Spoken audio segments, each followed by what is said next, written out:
Well, Phil Lawrence, the composer, had a really difficult brief here to come up with a soundtrack which would stand on its own as a movie soundtrack for a urban, western, eastern comedy, and yet not be a parody of, say, The Magnificent Seven or other cowboy movies, that it was a soundtrack in its own right. Jeremy and John had very, very defined ideas about sort of passages right throughout the film. There are at least 3 or 4 tracks on that movie that I think you could hear anywhere, and instantly, if you've seen the film, go, well, that was part of the music from Magnificent 11. We've certainly got a theme for, the hapless Keith Allen, who's like captain of the team, and he loves his MG.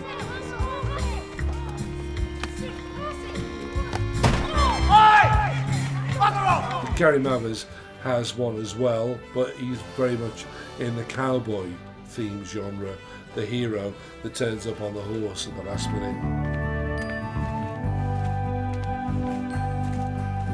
Any things that we would throw at him as far as tonal elements for certain scenes and whatever, he'd just get stuck into it, and suddenly this bit would arrive and you just go, wow, that's just great.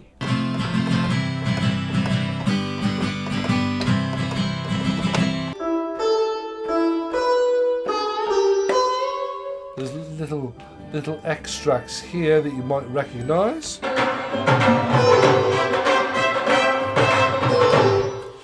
Which fits into a bit of a football schematic.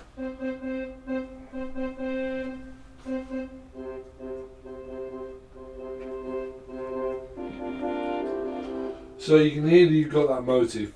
This doesn't sound anything like a real orchestra. You're very, very approximate in terms of noises that are like an instrument. The strip number, this time it had to be a very sedate country and western kind of number, because it was like in the club and it was a very kind of slow strip. She was supposed to be very, very dour. We booked an orchestra on one of their ordinary rehearsal nights and asked for 45 minutes, and we needed to get our 3 minutes worth.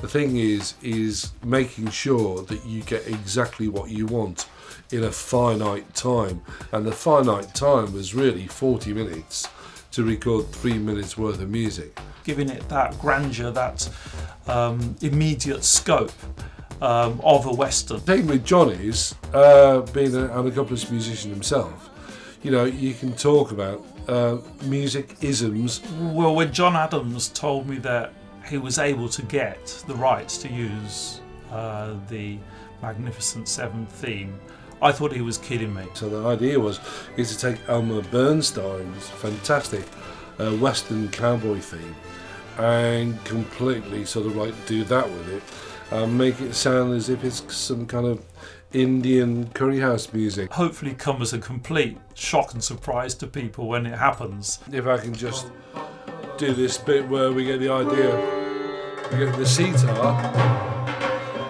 then we have raga drums, and then we have the theme.